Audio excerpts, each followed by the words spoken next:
Hello and welcome to Talking China. I'm Miao with Xinhua News Agency. And for today's program, we have a special guest, the rector of the Moscow State Institute of International Relations. So, Professor, would you like to briefly introduce yourself to our audience first? Yeah. Well, I am the rector of this institute for 25 years already. So, 25 years, for the first time in my life, I visited China and signed the first agreements with several Chinese universities. And now we have the very broad variety of our good and reliable partners in China in the educational area.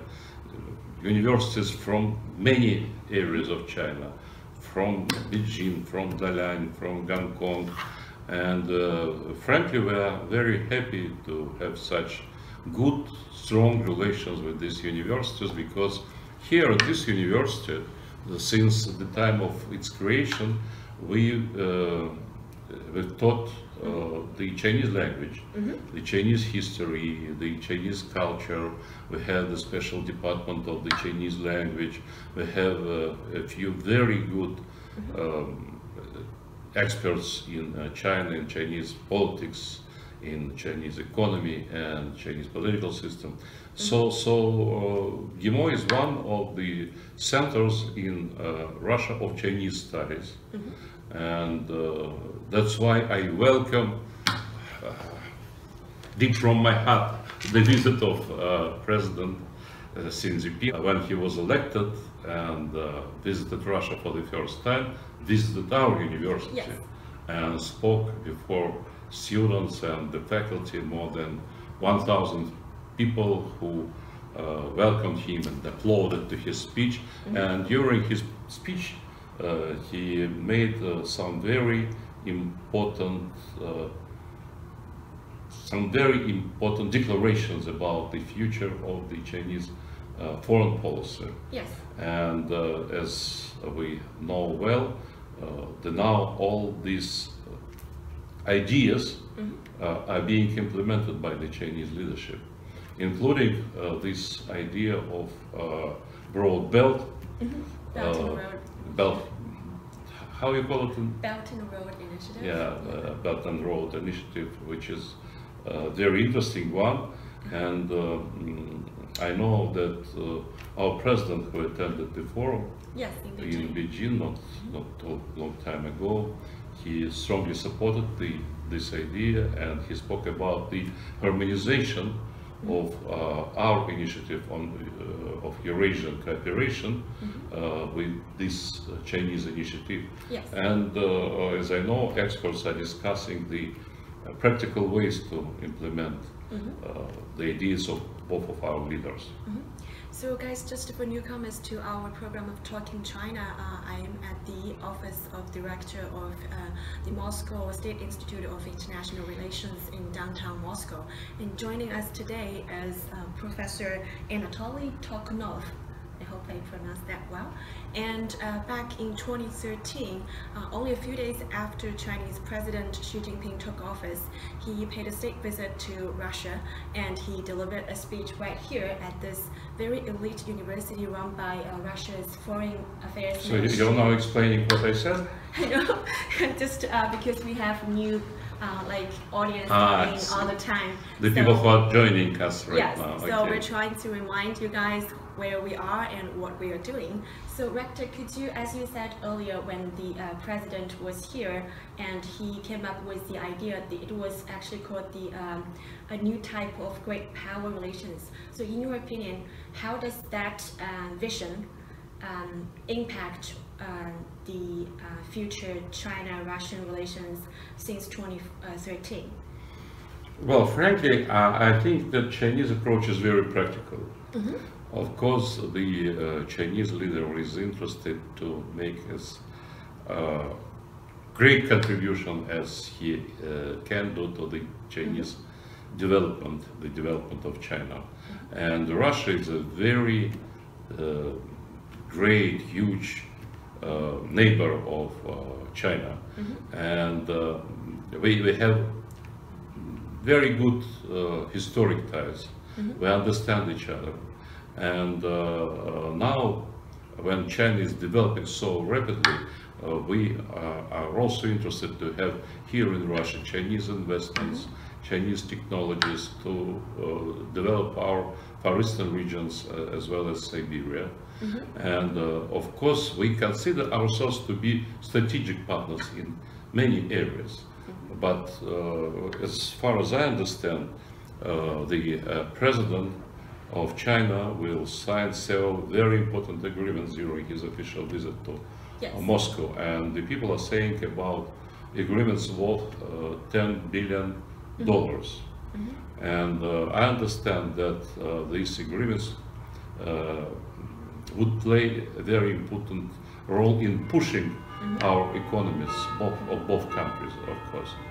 And well, I understand that leaders will also discuss the ways to harmonize our two initiatives, Chinese initiative and Russian initiative. The Belt and Road Initiative and Russia's plan with the Euro-Asian Economic Union. Right. Well, as for foreign policy in general, I followed, you know, everything which is being done by the Chinese leaders in this area, and I understand that China is strongly interested to have very good and reliable neighbors, and not only immediate neighbors, but in the whole huge area, Asia Pacific, and not even only Asia Pacific, but Indian Ocean as well. So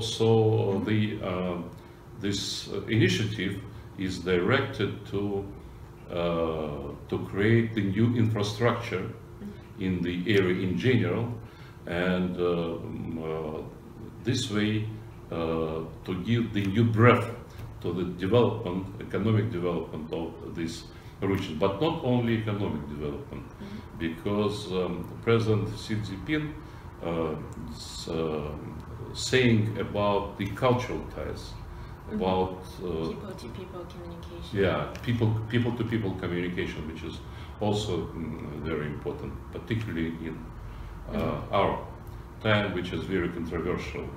Yes.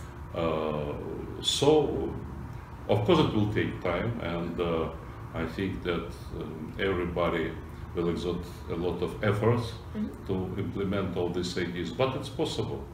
And Russia could be a very strong partner for China, and vice versa, of course. Yes.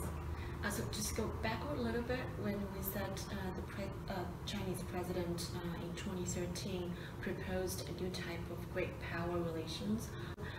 For the past few years, do you think the bilateral relations between China and Russia are following the lead of this vision, and how we are doing so far? And how does that move to the rest of the world? You know, the vision of Chinese president and the vision of Russian President Vladimir Putin are very similar. So they both said for many times about the strategic partnership of our two countries, and about equal and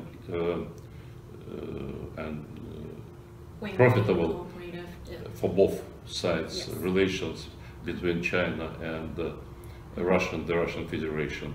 So they go the same path, I should say. Yes, and speaking of strategic partnership, we all noticed that China and Russia have very solid and strong political trust. In the meantime, we're trying to push forward more economic cooperation, like trade and investment. So as you mentioned, the Belt and Road Initiative and also the docking of the initiative with Russia's plan.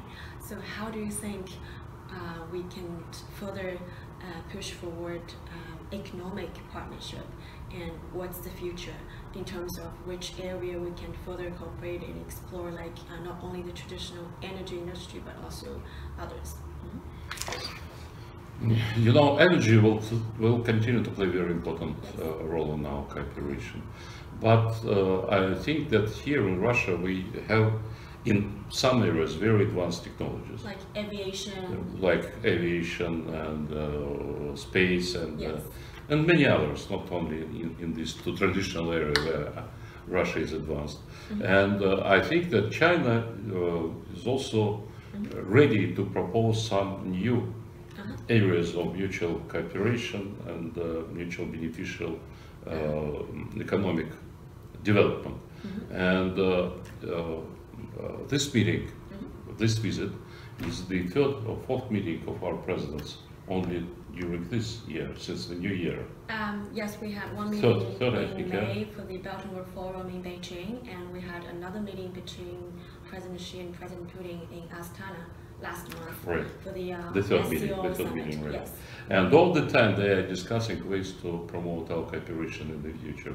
Yes. And I know not only they are discussing, but their subordinates, their colleagues from different areas of our economy and from our business also are discussing the ways to promote our cooperation in the future and try to find new ways of cooperation between our two countries. So the result we'll see soon after our presidents will sign the new agreements on $10 billion for the future. I don't know for how many years, but as far as I understand, for quite a short period of time. Actually, we're not sure about the exact number yet because just for those who are not familiar with what we're doing and where we are, so this week Chinese President Xi Jinping is paying a state visit to Russia. It's actually his sixth visit to Russia since he took office in 2013, and the two presidents have met with each other on various occasions for more than 20 times since 2013. I think it's a record. Yeah, for meetings between leaders of two great powers. Yeah. Yes. So the two presidents are expected to reach a lot of agreements, deals, which we're not sure yet because it's not happening yet. But we're expecting. I can judge only from the press, you know. I read it in the press. Yeah. And not only in Russian press, but in English written Chinese press and also in American and British press. So let's hope that it will be done. Yes. And as we said, that the two presidents really have a good professional and also personal relationship, and that's why they met with each other so many times for the past few years. So, Rector, let me ask, how do you think this kind of head of state diplomacy, the high frequency of the meetings between the two presidents, contribute to the bilateral relations? To a great extent. It's very. To what extent and it's, how? It's extremely important because when the chemistry is existing between the chemistry. the Yeah. leaders of great powers, it's very important. This is a key approach to the relations between our two countries. Yes. I think that the meetings between President Putin and President Xi Jinping meetings. Yes. Every meeting is very important for them because they discuss not only our bilateral relations, they discuss the general situation in the world, the international situation, and hot points, which unfortunately existing in the world. I mean, the Middle East, and not only the Middle East. They are also discussing their cooperation in the cooperation of two countries in international organizations, in the United Nations, and so on and so forth. But I should admit one very important thing. They discuss not only economic issues, but they are aware of and they are improve and support everything which is being done in the area of culture, of education. And you know, I mentioned already that we have relations with more than 10 Chinese universities, and even now, at the moment when we speak to each other, we have a very large group of Chinese students here and Russian students in China in different universities and also attending summer schools. Yes. And well, we are thinking not only about exchange of students, but right now we have joint master program with the University of Business and Foreign Trade in Beijing, very good university, as you know. And now we are discussing the opening of new master programs with other universities in China. And in general, I think we have right now at the university about 100 Chinese students. And we are planning to strengthen our cooperation with many Chinese universities, and not only universities, but with research centers as well. You know, our professors and faculty members attend a lot of very important events in China, and we expect Chinese experts to be here with us for different conferences, including the forthcoming conferences. There will be a few of them dedicated to the 100th anniversary of the Great Russian Revolution. Yeah, I do notice that when we were doing interviews on the streets and also at your campus in the university here, lots of young Russians speak a little bit Chinese or even very good Chinese. So that's good evidence, right? That's true. We have about, I think about 80 or 100 students who are learning Chinese at this university, and not only Russian. Students from different countries, from Central Asia, from Europe, who come here to learn the Chinese language and to be prepared to be Chinese experts in China, Chinese experts. Yeah, just let me briefly ask one more time. How do you think, the high frequency of the two presidents meeting for the past few years really upgrade the bilateral relations? That's for sure. Of course they upgrade the level of our relations, and not only between our leaders, but between our two countries and between our peoples. Would you say the bilateral relations right now are at its best moment? Yeah, I think so, but we have very broad horizons. Yeah. So I think that we have a lot of things to do in the future. Yeah. Thank you. Just 1 second. So guys, for those who are watching our program, as a reminder and also a conclusion remark, so for today's program, we are very glad to have a special guest, the rector of the Moscow State Institute of International Relations, Professor Anatoly Torkunov. And for the past few minutes, we talked about China-Russian relations as Chinese President Xi Jinping is paying a state visit to Russia this week. Thank you so much for your time, and thank you guys for watching our program. See you next time. Bye. Bye.